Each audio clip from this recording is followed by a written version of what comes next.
Attitude begins where belief ends.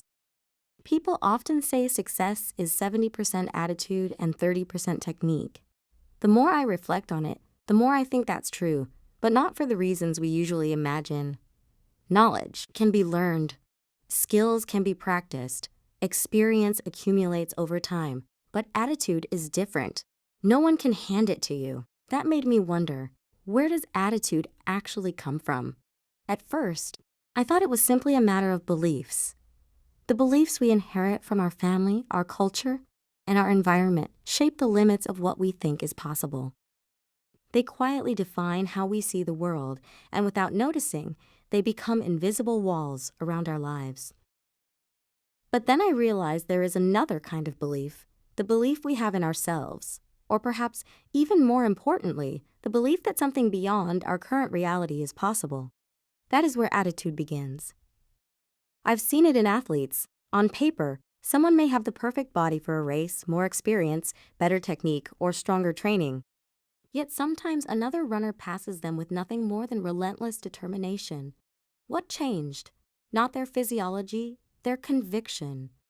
The same happens in our careers. I've always admired people who walk into an interview saying, "I may not know everything yet, but I'll learn whatever I need to learn." That attitude is impossible to fake. It comes from believing that growth is possible. The opposite is equally powerful. Sometimes we don't even try because our minds have already decided the outcome. We tell ourselves, "I'm not ready. It's too difficult." People like me don't do things like that. Our beliefs quietly become our reality. So how do we move beyond them? For me, the answer is faith. Not necessarily religious faith, but faith in possibility. Faith that there is more than what we've experienced so far. Faith that there are solutions we cannot yet see. Faith that the path will reveal itself as we keep walking. Years ago, I had a conversation with someone I cared deeply about.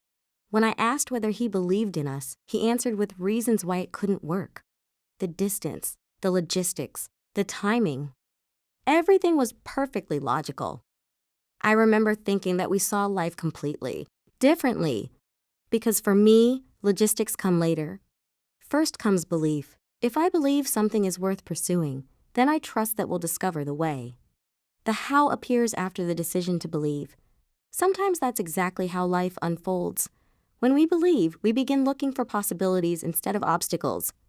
We notice opportunities we would otherwise ignore. We meet people we may never have approached. We take actions we would never have dared to take.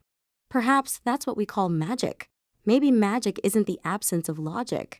Maybe it's what becomes possible when faith gives us the courage to move before certainty arrives.